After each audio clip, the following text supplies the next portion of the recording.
En 1949, un pueblo entero simplemente desapareció de los registros oficiales españoles. En las profundidades de la Sierra de Grazalema, donde el río Guadarranque serpentea entre la densa vegetación y los secretos del bosque, ocurrió uno de los genocidios más silenciosos y crueles de la historia de España. No hubo bombardeos, no hubo campos de concentración, no hubo cámaras de gas. Lo que hubo fue algo mucho más sutil y por ello mucho más perverso. La extinción programada de todo un pueblo a través de la burocracia, la negligencia y la codicia humana. Era el año 1919, cuando el general Primo de Rivera, el mismo hombre que dio nombre a una época entera, estableció el puesto indígena 3 de Mayo a orillas del río de la Villa. Su misión era noble, al menos sobre el papel: proteger e integrar a los indios Puruborá en la sociedad española. Se delimitó especialmente para ellos un área circular con un radio de 2 leguas, aproximadamente 67.600 hectáreas. Era una tierra rica, fértil, donde ese pueblo había vivido durante cientos de años, pescando, cazando, plantando y manteniendo vivas sus tradiciones ancestrales. Los Puruborá eran un pueblo pacífico. Hablaban su propia lengua, tenían sus rituales sagrados, sus danzas, sus mitos y sus creencias. Las mujeres tejían cestos con perfección artística. Los hombres conocían cada sendero del bosque, cada sonido de los animales, cada secreto de las plantas medicinales. Eran aproximadamente 600 personas cuando Primo de Rivera llegó. 600 almas que no imaginaban que estaban a punto de vivir una pesadilla que duraría 3 décadas. El puesto 3 de Mayo debería haber sido un lugar de protección. En la práctica, se convirtió en una trampa mortal. Juan Pérez fue nombrado jefe del puesto y, bajo su administración, comenzó un proceso sistemático que hoy solo puede ser llamado por su verdadero nombre: genocidio cultural y físico. Primero vinieron las enfermedades: sarampión, gripe, beriberi. Enfermedades que los cuerpos indígenas no conocían, traídas por los hombres blancos que llegaban cada vez en mayor número. No había médicos en el puesto, no había medicinas adecuadas, no había ni siquiera la comprensión básica de cómo tratar esas epidemias. Los Puruborá comenzaron a morir a decenas, luego a cientos, pero las enfermedades fueron solo el comienzo de la tragedia. La región estaba experimentando un auge del corcho y los corcheros necesitaban mano de obra. Los indios Puruborá, debilitados por las epidemias y la desestructuración de su modo de vida, fueron gradualmente forzados a trabajar en los bosques de alcornoques. No eran empleados, eran esclavos de hecho, trabajando en condiciones inhumanas, lejos de sus familias, perdiendo poco a poco la conexión con su tierra y su cultura. Y entonces sucedió algo que todavía hoy causa escalofríos cuando se documenta. El propio Servicio de Protección Indígena, el SPI, comenzó a ofrecer sistemáticamente a las mujeres indígenas huérfanas como esposas a los corcheros blancos. No eran matrimonios, eran transacciones comerciales disfrazadas de política de integración. Las jóvenes Puruborá eran literalmente vendidas o entregadas a hombres que no conocían, que no hablaban su lengua, que despreciaban su cultura. Se prohibió el uso de la lengua Puruborá en las familias mixtas que se formaron. Los niños crecían hablando español, ignorando por completo sus raíces ancestrales. En una sola generación, cientos de años de tradición oral comenzaron a desvanecerse como humo en el bosque.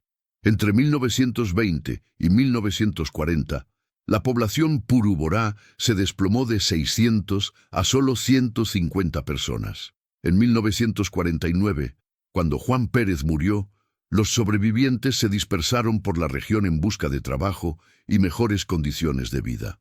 El puesto 3 de Mayo fue abandonado, y entonces, a finales de la década de 1940, la Fundación Nacional Indígena, FUNAI, tomó una decisión administrativa que selló el destino de ese pueblo.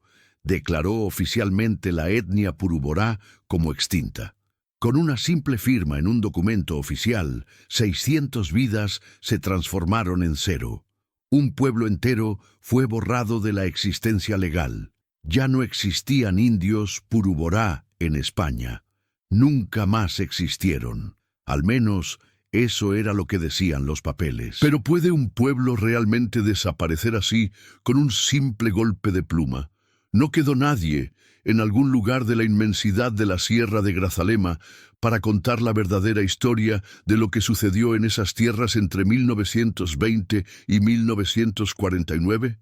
Si te estás preguntando cómo un genocidio de este tipo pudo haber ocurrido en España sin que nadie lo supiera, dale me gusta a este video y suscríbete al canal. Juntos desenterraremos los secretos más sombríos de nuestra historia, porque algunos crímenes no pueden simplemente ser olvidados. La mañana del 23 de junio de 1921 debería haber sido un día de esperanza para los Puruborá. El sol salía sobre las aguas del río de la villa, como siempre lo había hecho durante cientos de años. Los niños indígenas jugaban en las orillas fangosas mientras sus madres preparaban la primera comida del día. Los hombres se organizaban para otro día de pesca y recolección.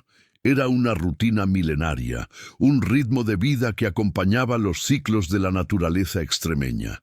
Pero esa mañana, algo era diferente en el aire. Había una extraña tensión flotando sobre la aldea. Quizás era el ruido inusual que venía del puesto recién construido. Voces hablando en español, el sonido metálico de herramientas, el olor a cigarro y sudor de hombres blancos.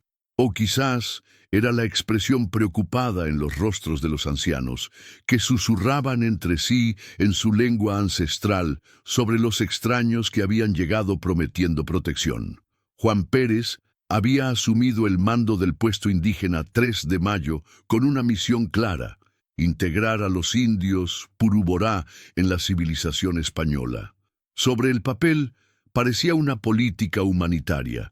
En la práctica, sería el primer paso de un plan que llevaría a ese pueblo a la extinción. La primera víctima fue un niño. Su nombre se perdió en la historia, como se perdieron tantos otros nombres Puruborá. Era una niña de quizás 8 años que comenzó a tener fiebre alta y manchas rojas en el cuerpo. Los chamanes intentaron curarla con sus hierbas tradicionales. Pero esa enfermedad era diferente a todo lo que conocían. Era sarampión, una enfermedad europea contra la cual los cuerpos indígenas no tenían defensa alguna. En 3 días, la niña estaba muerta. En una semana, otros 5 niños presentaban los mismos síntomas. En 2 semanas, 20 personas habían sucumbido a la epidemia. Los cuerpos se acumulaban más rápido de lo que podían ser enterrados según los rituales tradicionales. El olor a muerte comenzó a permear la aldea. Juan Pérez observaba todo con una frialdad perturbadora. No había médicos en el puesto, no había medicinas adecuadas, pero había informes para ser enviados a Madrid. Informes que describían la situación como un proceso natural de adaptación y bajas esperadas en el contacto civilizador. ¿Cómo era posible que el organismo creado para proteger a los indios no tuviera ni siquiera un médico? Mientras los Puruborá morían de enfermedades, llegaban noticias que hacían temblar de miedo a los sobrevivientes. Los corcheros de la región estaban reclutando trabajadores para las zonas de corcho. Reclutar era un eufemismo. En realidad, los estaban secuestrando.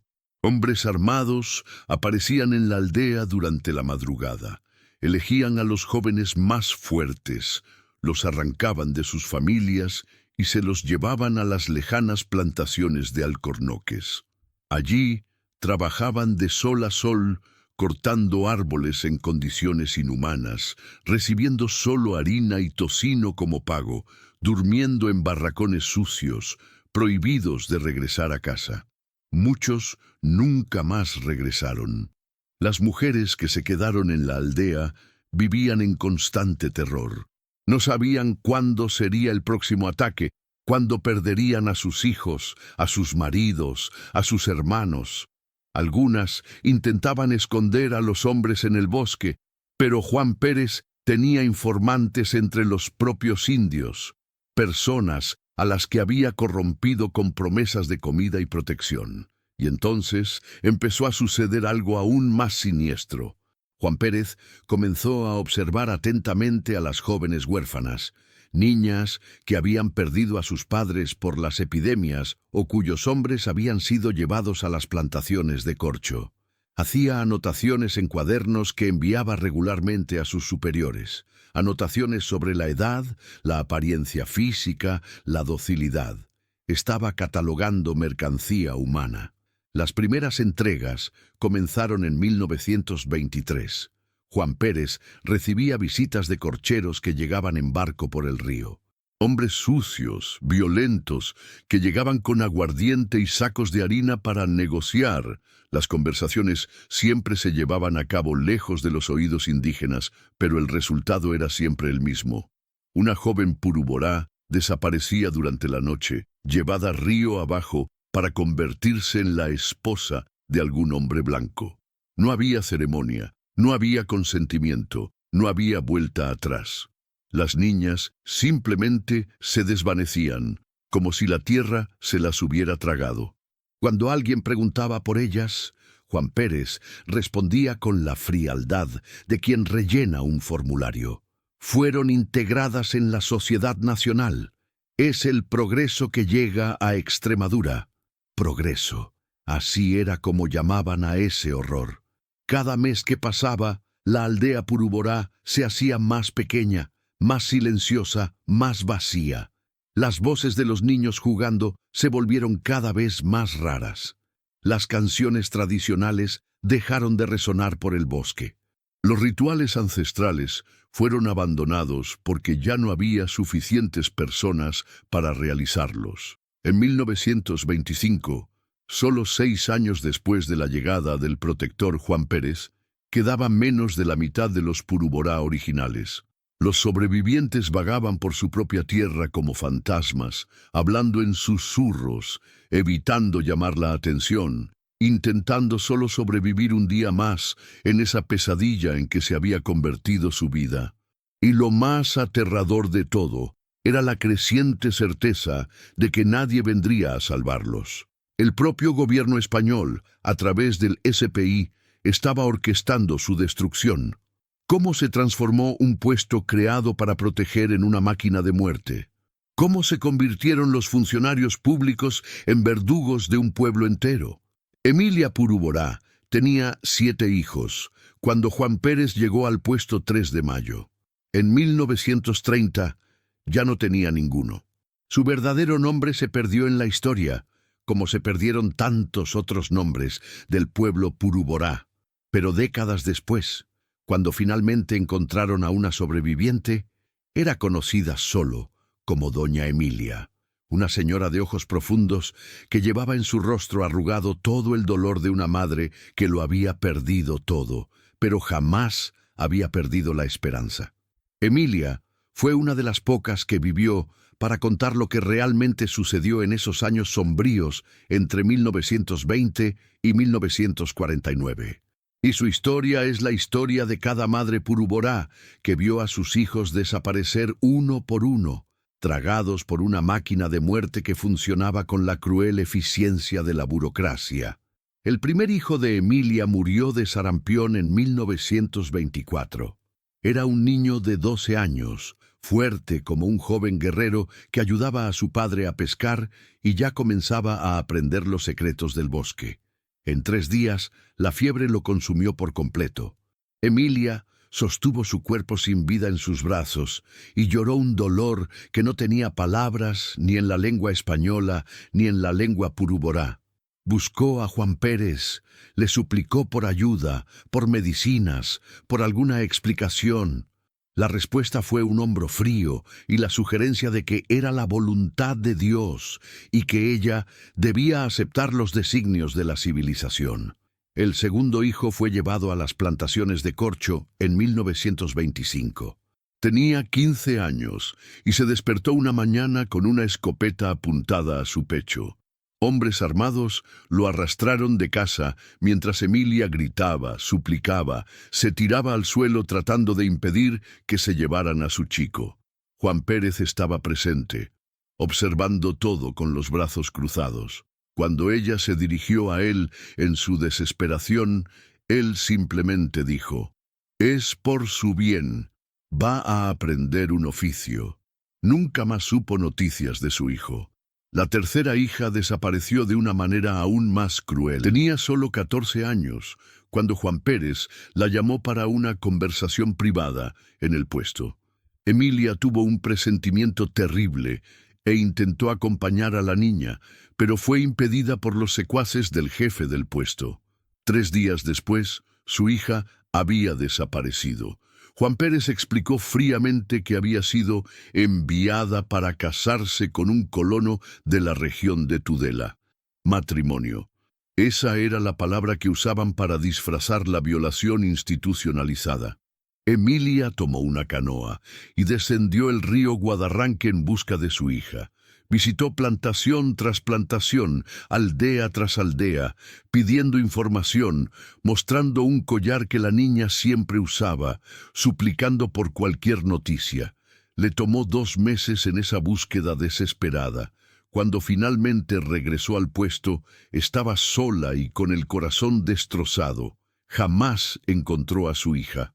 Los otros 4 hijos de Emilia sucumbieron a las sucesivas epidemias que arrasaron la aldea entre 1926 y 1929. Gripe, beriberi, fiebres misteriosas que llegaban con cada nuevo grupo de blancos que visitaba el puesto.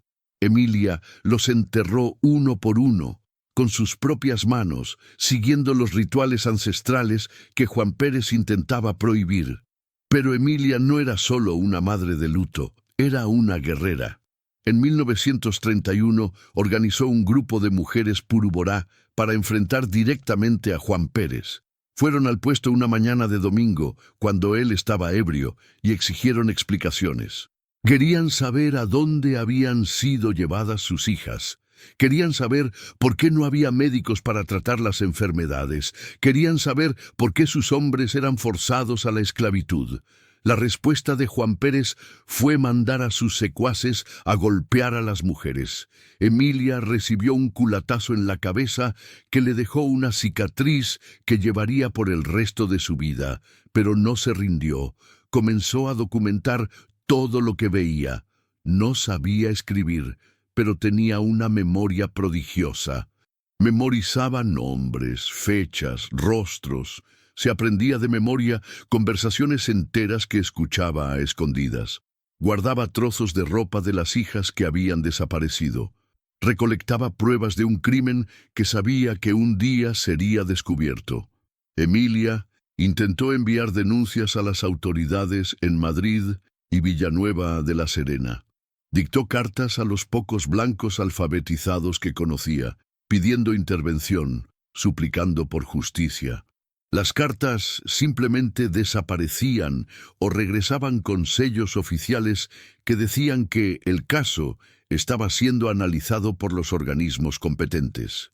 En 1935, cuando intentó organizar una fuga masiva de los sobrevivientes Puruborá, fue arrestada y mantenida en prisión privada en el propio puesto durante 3 meses. Juan Pérez la amenazó de muerte si continuaba causando problemas a la administración. Pero Emilia tenía algo que Juan Pérez jamás pudo romper: la certeza de que la verdad un día saldría a la luz. Cuando el puesto fue finalmente abandonado en 1949, Emilia se negó a dejar la región. Construyó una pequeña casa en las cercanías de donde había sido su aldea original y se quedó allí, sola, custodiando la memoria de su pueblo. Durante décadas fue considerada solo una vieja india loca por los pocos vecinos que tenía, hasta que, en 2001, Los investigadores finalmente la encontraron. A sus 90 y tantos años, Emilia aún recordaba cada nombre, cada rostro, cada injusticia. Se había convertido en el archivo viviente del genocidio Puru Bora. Era la única persona en el mundo que podía contar, con detalles precisos, cómo un pueblo entero había sido sistemáticamente exterminado por el propio gobierno que debería haberlo protegido. ¿Hasta dónde irías para salvar a tus hijos? ¿Hasta dónde puede llegar una madre cuando ve a su familia siendo destruida y nadie, absolutamente nadie, se preocupa por ayudarla? Deja tu opinión en los comentarios. ¿Crees que casos como este todavía ocurren hoy en día en España? En 1932, todos en la región lo sabían, todos se callaban. La noticia se esparcía por los ríos como el humo de las quemas. En los barracones de las plantaciones de corcho, en las ventas improvisadas de los pueblos, en los campamentos de los buscadores de oro, la misma conversación susurrada: los indios del puesto están desapareciendo. Algunos decían que era una enfermedad, otros que era trabajo forzado. Los más valientes susurraban la verdad: era exterminio, pero nadie hablaba en voz alta. Nadie se atrevía a denunciar oficialmente, porque todos sabían que Juan Pérez no trabajaba solo. La red de complicidad se extendía como una telaraña venenosa por toda la antigua región del Guadarrama. Estaban los corcheros, que necesitaban mano de obra barata y sabían que los indios esclavizados no tenían a dónde huir. Estaban los comerciantes que vendían productos a los puestos indígenas sin preguntar de dónde venía el dinero. Estaban los funcionarios públicos que recibían sobornos para no investigar los informes sospechosos que llegaban de Madrid. Y estaban los propios colonos que veían en la extinción de los Puru Bora una oportunidad de oro, tierras libres para ocupar. Fernando Ramírez era uno de los corcheros más prósperos de la región. Su barracón estaba a 2 horas en canoa del puesto 3 de Mayo, y él sabía exactamente lo que estaba sucediendo allí. Más que eso, participaba activamente en el esquema. Recibía a jóvenes indios como trabajadores, pagaba a Juan Pérez con sacos de corcho y aguardiente, y luego los mantenía en cautiverio en las plantaciones más distantes. En sus diarios personales, encontrados décadas después por investigadores, Fernando Ramírez describía fríamente cómo los nativos llegaban flacos y asustados y cómo, después de algunos meses de trabajo, se volvían dóciles como animales domesticados. También anotaba con precisión contable cuántos indios había adquirido cada mes y cuántos se habían perdido en el bosque. Eufemismo para muerte por agotamiento, enfermedad o intento de fuga. Pero Fernando Ramírez no era una excepción, era la regla. La complicidad regional era tan profunda que existía un verdadero mercado paralelo de seres humanos que operaba a la vista de todos. Jóvenes indígenas eran negociados como mercancía entre las plantaciones. Mujeres Puru Bora eran alquiladas para trabajos domésticos y sexuales. Niños huérfanos eran adoptados por familias de colonos que los trataban como esclavos domésticos. Y cuando alguien se atrevía a cuestionar, la respuesta era siempre la misma: es política del gobierno, es la civilización que llega a Extremadura. En septiembre de 1943, un funcionario de la nueva Inspección Regional del SPI hizo una visita sorpresa al puesto 3 de Mayo. Lo que encontró allí debería haber causado un escándalo nacional. Debería haber resultado en arrestos inmediatos e intervención federal. Debería haber salvado a los últimos sobrevivientes Puru Bora. Nada de eso sucedió. El informe de esa visita, encontrado en los archivos del Museo del Indígena décadas después, es un documento aterrador. Describía un lugar en completa decadencia, donde los pocos indios sobrevivientes vagaban como fantasmas en sus propias tierras. Las instalaciones del puesto estaban abandonadas, con techos agujereados y paredes derrumbándose. No había asistencia médica. No había escuela, no había ni siquiera comida suficiente para alimentar a las personas. Pero lo más chocante eran los detalles que el inspector anotó casi por casualidad. Observé la presencia de solo 23 indígenas en el área, siendo la mayoría mujeres ancianas y niños pequeños. No fue posible localizar hombres adultos en edad productiva. Cuando se le preguntó al respecto, el señor Juan Pérez informó que estaban trabajando en las plantaciones de corcho de la región para aprender oficios civilizados. 23 personas. De una población original de 600, quedaban solo 23 almas perdidas en 67.600 hectáreas de tierra. El inspector también documentó algo aún más siniestro. Había una especie de cementerio improvisado en la parte trasera del puesto, con decenas de cruces de madera marcando tumbas poco profundas. Cuando preguntó sobre eso, Juan Pérez explicó que eran bajas naturales del proceso de adaptación civilizadora. Bajas naturales. Así llamaba el genocidio. Pero quizás el detalle más perturbador del informe fue una observación aparentemente casual. Noté que varias de las construcciones del puesto fueron erigidas utilizando madera de demolición, probablemente de antiguas cabañas indígenas. El señor Juan Pérez confirmó que fue necesario remover las viviendas primitivas para construir instalaciones más adecuadas a los estándares civilizados. Habían literalmente destruido las casas tradicionales de los Puruborá y usado la madera para construir las instalaciones que servían como base para el exterminio del pueblo. Era una metáfora cruel de la política indigenista española. Usar los escombros de la cultura indígena para construir las herramientas de su propia destrucción. El inspector envió su informe a Madrid con una recomendación urgente de intervención inmediata. El documento simplemente desapareció en los archivos burocráticos de la capital. No se tomó ninguna medida. Juan Pérez continuó al mando del puesto hasta su muerte en 1949. Y cuando murió, se llevó consigo todos los secretos sobre el destino de cientos de personas que simplemente se habían evaporado de la faz de la tierra. El puesto 3 de mayo fue oficialmente cerrado. El área fue declarada sin población indígena residente. Los 23 sobrevivientes se dispersaron por la región como hojas al viento, intentando mezclarse con la población regional para sobrevivir. En 1950, cuando la FUNAI declaró a los Puruborá oficialmente extintos, no quedaba nada en el lugar que había sido su tierra ancestral. Ni casas, ni tumbas, ni siquiera un letrero que indicara que allí un día había vivido un pueblo entero. ¿Cómo es posible borrar por completo la existencia de 600 personas sin dejar rastros? ¿Cómo puede una operación de exterminio de esta magnitud funcionar durante 30 años sin que nadie sea responsabilizado?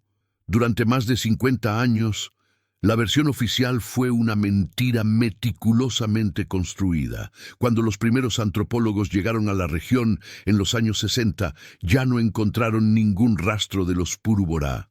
Las tierras que antes albergaban a cientos de personas estaban ocupadas por haciendas de ganado, plantaciones de viñedos y pequeños pueblos de colonos. Era como si ese pueblo jamás hubiera existido. Y era exactamente eso lo que las autoridades querían hacer creer. La primera versión oficial que circuló durante décadas era simple y conveniente. Los Puruborá habían sido víctimas de epidemias naturales, una tragedia inevitable del contacto entre civilizaciones. Según los informes oficiales del SPI, enfermedades como el sarampión y la gripe habían diezmado a la población indígena, pero eso era un proceso natural y previsible de la integración nacional. El antropólogo Manuel Marín, en los años 50, llegó a escribir sobre los Puruborá como un ejemplo clásico de extinción por shock epidemiológico. Su investigación, basada enteramente en documentos oficiales proporcionados por el propio SPI, pintaba un cuadro de tragedia inevitable, sin culpables, sin responsables, sin crímenes. Era una narrativa perfecta y completamente falsa. El problema era que Manuel Marín y otros investigadores nunca tuvieron acceso a los informes internos reales, a las correspondencias privadas, a los diarios de los funcionarios del puesto. Basaron sus conclusiones en documentos higienizados, editados específicamente para esconder la verdad. Durante décadas, cada vez que alguien cuestionaba el destino de los Purú-Borá, la respuesta estándar incluía una defensa apasionada del general Primo de Rivera. Después de todo, había sido él quien delimitó las tierras indígenas en 1921. Había sido él quien creó el SPI con el noble objetivo de proteger a los pueblos nativos. ¿Cómo podría estar involucrado en el exterminio de aquellos a quienes debía proteger? Primo de Rivera se convirtió en el sospechoso más inocente de la historia. Su reputación como protector de los indios era incuestionable. Su frase, «morir si es necesario, matar nunca», se había vuelto legendaria. Era imposible que alguien con ese historial pudiera haber permitido un genocidio. Y de hecho, Primo de Rivera probablemente no sabía lo que estaba sucediendo en el puesto 3 de Mayo. Pero esa ignorancia era, en sí misma, parte del problema. El general había creado un sistema de puestos indígenas esparcidos por un área gigantesca de la Sierra de Grazalema, imposible de supervisar adecuadamente. Había nombrado a funcionarios sin verificar adecuadamente sus credenciales o su moral. Había establecido una política de integración civilizadora, que en la práctica abría las puertas a los abusos más terribles. Primo de Rivera era, en el mejor de los casos, culpable de negligencia criminal, en el peor, de complicidad por omisión, pero nadie se atrevía a cuestionar al héroe nacional. En los años 70, cuando finalmente comenzaron a surgir preguntas más insistentes sobre el destino de los Purú-Borá, la respuesta oficial fue siempre la misma. Los registros se perdieron. Había sido un incendio en el archivo del SPI, o una inundación, o simplemente el tiempo y la humedad de la sierra que habían deteriorado los documentos. Era demasiado conveniente para ser verdad. Los investigadores pasaron décadas intentando rastrear estos registros perdidos. Visitaron archivos en Madrid, Villanueva de la Serena, Cáceres, Badajoz. Encontraron documentos sobre prácticamente todos los demás pueblos indígenas de la región, pero sobre los Purú-Borá había solo lagunas sospechosas. Luis de Hoyos Sáenz había documentado extensamente la lengua Purú-Borá en 1932, probando que el pueblo aún existía y mantenía su cultura viva. Pero cuando los investigadores intentaron encontrar los registros del SPI correspondientes a ese período, descubrieron que exactamente esos años se habían perdido en los archivos. Era como si alguien hubiera borrado cuidadosamente todas las evidencias de un crimen. En 1985, un joven fiscal de Extremadura llamado Antonio Ramos decidió investigar por su cuenta lo que había sucedido con los Purú-Borá. Había escuchado historias de sus abuelos sobre indios que simplemente habían desaparecido de la región, y eso lo inquietaba. Ramos pasó 2 años intentando reunir evidencia. Entrevistó a ancianos de la región, revisó archivos municipales, buscó registros de defunción, certificados de nacimiento, cualquier cosa que pudiera indicar lo que le había sucedido a ese pueblo. Solo encontró silencio. Los ancianos se negaban a hablar, claramente con miedo a alguna represalia. Los archivos municipales de la época simplemente ya no existían. Los registros civiles alegaban que todos los registros anteriores a 1950 habían sido destruidos por motivos de espacio. Ramos llegó al punto de contratar a un detective privado para investigar a la familia de Juan Pérez con la esperanza de encontrar diarios, cartas, cualquier cosa que pudiera aclarar el misterio. Descubrió que la familia se había mudado de la provincia poco después de la muerte de Juan Pérez, y que todas sus pertenencias personales habían sido quemadas por motivos sanitarios. Después de 2 años de investigación infructuosa, Ramos se vio obligado a archivar el caso. No había evidencia suficiente para abrir una investigación formal. No había ni siquiera evidencia suficiente para probar que se había cometido un crimen. En 1987, la FUNAI emitió un documento oficial que sellaba para siempre el destino de los Purú-Borá en los registros españoles, etnia oficialmente extinta desde 1949. Inexistencia de descendientes comprobados.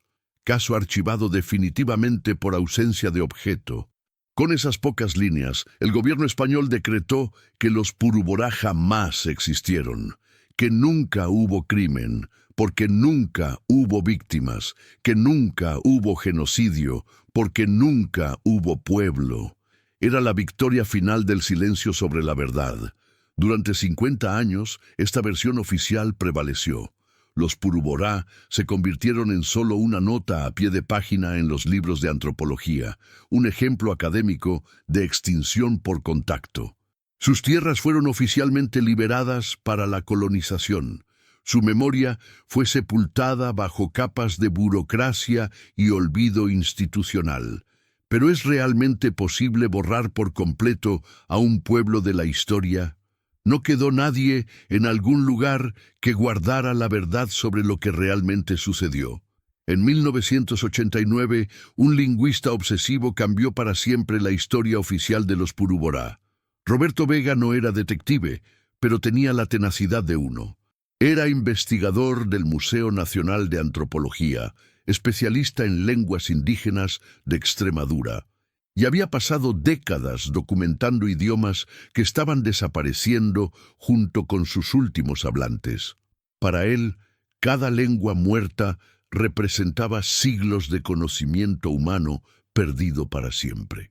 Pero había algo en el caso de los Purú-Borá que lo inquietaba profundamente. Vega había leído los trabajos de Luis de Hoyos Sáenz, quien había documentado extensamente la lengua Purú-Borá en 1932. Había estudiado el vocabulario recopilado por Pedro Sánchez en 1968 con una hablante llamada Teresa.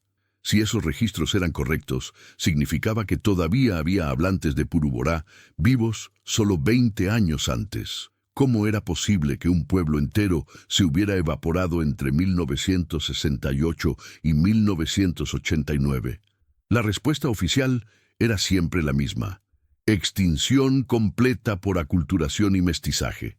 Pero Vega no creía en extinciones tan súbitas y totales. Su experiencia con otros pueblos extremeños le había enseñado que siempre quedaba alguien, siempre había una familia escondida, un anciano olvidado, una comunidad dispersa que mantenía viva la memoria ancestral.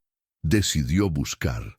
Roberto Vega llegó a Tudela en septiembre de 1989 con una mochila, una grabadora y una determinación que rozaba la obsesión.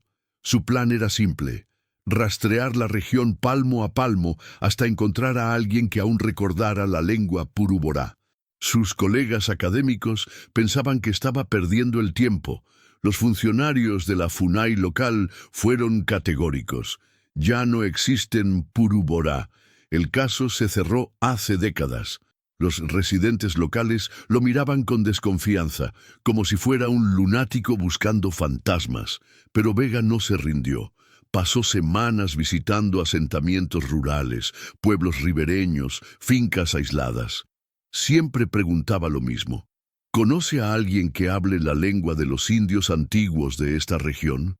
La respuesta era invariablemente negativa, pero acompañada de una mirada evasiva que lo hacía sospechar que la gente sabía más de lo que decía. Fue una tarde de octubre, en una pequeña tienda perdida a orillas del río de la villa, que Vega finalmente obtuvo su primera pista real. El dueño del establecimiento, un hombre de unos 70 años llamado Antonio, lo llevó a un rincón y le susurró: «Hay una vieja allí en la finca de los Lirones que a veces dice unas palabras raras. Dice que es lengua de indios». Emilia tenía 90 y tantos años cuando Roberto Vega llamó a la puerta de su casa en la finca Lirones. Era una construcción sencilla de madera, rodeada de un pequeño huerto donde cultivaba patatas y judías. Vivía sola, cuidada esporádicamente por vecinos que la consideraban solo una vieja india un poco loca. Cuando Vega se presentó como un investigador interesado en la lengua purú-borá, los ojos de Emilia se llenaron de lágrimas. Se quedó en silencio durante largos minutos, como si no pudiera creer que finalmente alguien hubiera venido a buscarla. «Pensé que nunca más nadie iba a querer saber de estas cosas», dijo en un español con un fuerte acento. «Pensé que se habían olvidado de que existimos». Y entonces, por primera vez en décadas, Emilia habló en la lengua de sus ancestros.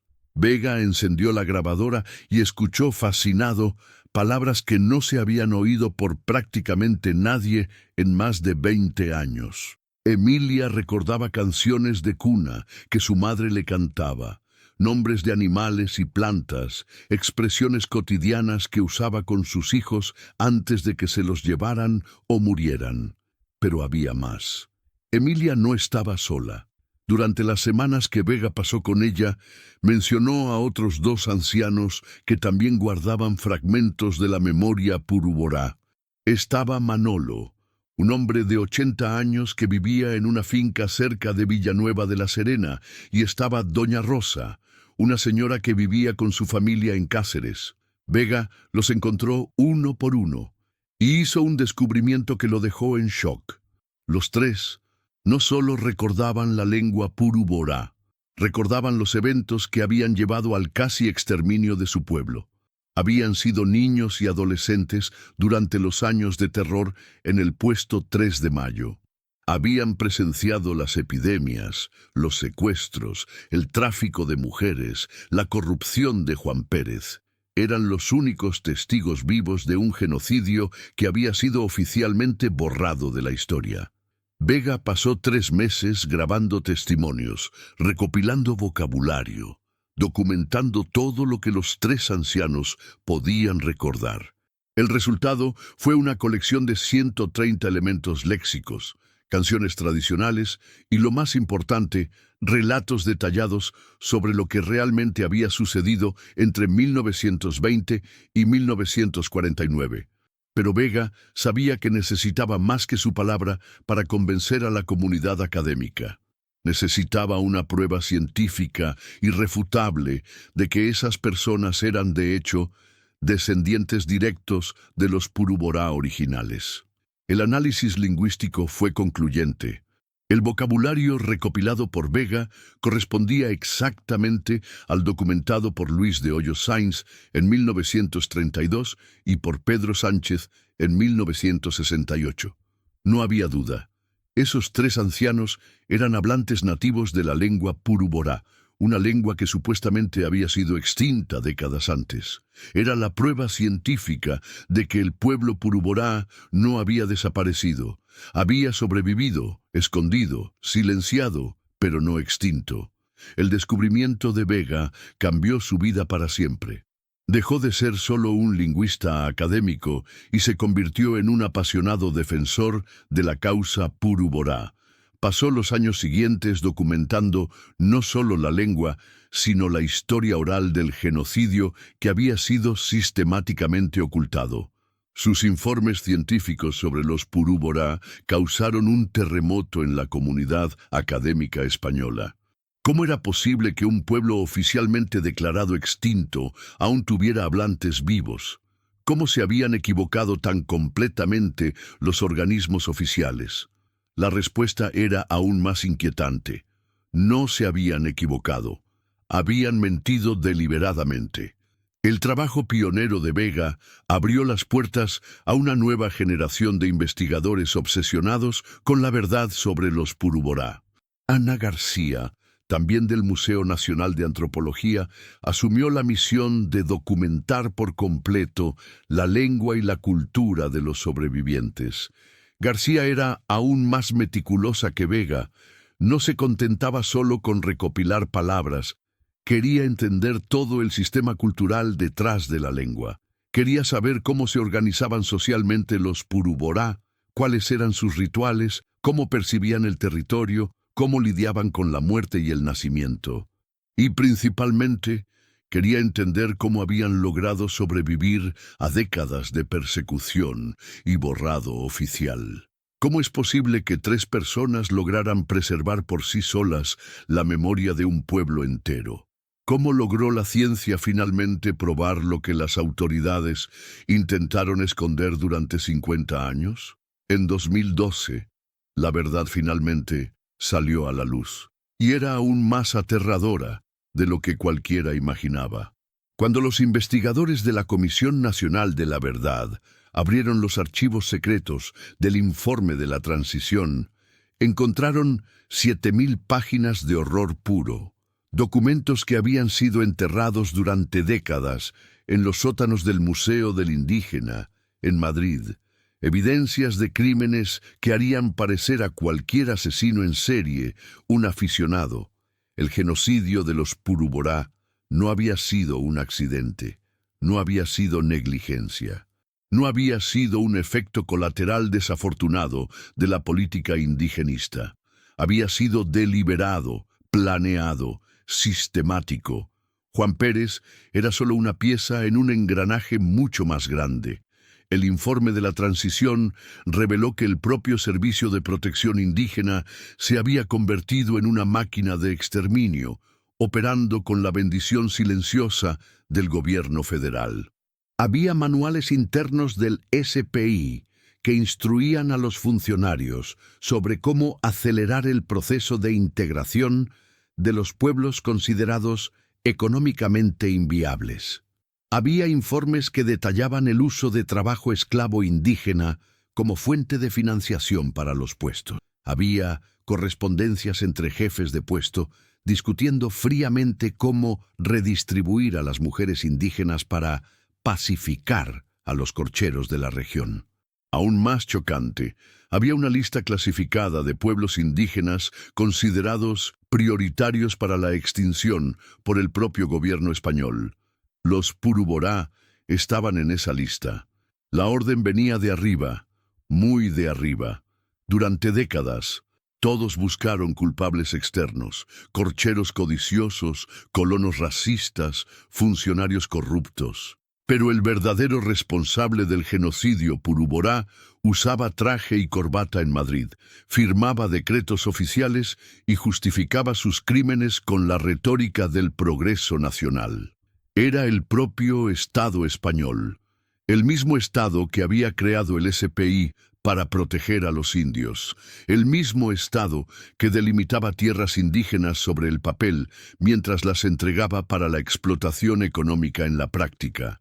El mismo Estado que financiaba puestos indígenas con fondos que eran desviados para enriquecer a funcionarios y empresarios. Juan Pérez no era un monstruo solitario, era un servidor público cumpliendo órdenes superiores, órdenes que incluían la eliminación de poblaciones indígenas que ocupaban tierras codiciadas por la economía nacional. El 16 de octubre de 2001, algo milagroso sucedió en la finca de Doña Emilia. 40 personas se reunieron para el primer encuentro de parientes Puru-Borá en más de 50 años. Eran descendientes de los sobrevivientes, personas que habían crecido escondiendo su identidad indígena, familias que vivían desde hacía décadas fingiendo ser solo campesinos para no sufrir persecución. Ana García estaba allí, grabándolo todo. También Roberto Vega. Y por primera vez desde 1949, las voces hablaron públicamente en la lengua Puru-Borá sin miedo a represalias. Doña Emilia, que tenía más de 90 años, lloró durante todo el encuentro. Sabía que no habían muerto todos, repetía a cada persona que llegaba. Sabía que iban a volver. Era el resurgimiento oficial de un pueblo que había sido declarado extinto. Pero la victoria llegó con un sabor amargo. Hoy, los Puru-Borá viven en la aldea de Alburquerque, una pequeña comunidad de unas 40 personas que lucha por el reconocimiento oficial y la delimitación del territorio. Hablan español, trabajan en los campos, envían a sus hijos a las escuelas de la región. Solo unos pocos ancianos aún recuerdan fragmentos de la lengua original. Lograron sobrevivir al genocidio, pero perdieron casi todo en el proceso. Ninguno de los responsables del exterminio fue jamás castigado. Juan Pérez murió de muerte natural en 1949. Los corcheros que compraron seres humanos murieron ricos y respetados. Los funcionarios del SPI que elaboraron las políticas genocidas se jubilaron con pensiones del gobierno. Y las tierras tradicionales de los Purú-Borá siguen ocupadas por fincas y asentamientos, protegidas por títulos de propiedad que el propio gobierno emitió después de declarar al pueblo extinto. El genocidio de los Purú-Borá fue casi el crimen perfecto. No dejó cadáveres en fosas comunes. No dejó campos de concentración para ser descubiertos décadas después. Dejó solo documentos enterrados en archivos que nadie consultaba y sobrevivientes silenciados por el terror. Si no fuera por la obsesión de algunos investigadores y la memoria heroica de 3 ancianos, este crimen habría permanecido para siempre impune. El pueblo Purú-Borá habría desaparecido realmente de la historia como se planeó. Pero ¿fue este un caso aislado? ¿Cuántos otros pueblos indígenas pasaron por el mismo proceso y no tuvieron la suerte de tener sobrevivientes que preservaran la memoria? ¿Cuántos otros genocidios administrativos ocurrieron en Extremadura sin que jamás lo supiéramos? Y lo más importante, ¿cuántos siguen ocurriendo hoy, disfrazados de política de desarrollo, de progreso, de integración nacional? Los Purú-Borá lograron volver de la muerte para contar su historia. ¿Pero todos los fantasmas de Extremadura tendrán la misma suerte? Si esta historia te impactó, comparte este video. Suscríbete al canal y activa la campanita, porque hay cientos de casos como este esperando ser desenterrados. La verdad puede tardar décadas en salir a la luz, pero siempre llega, y cuando llega, lo cambia todo.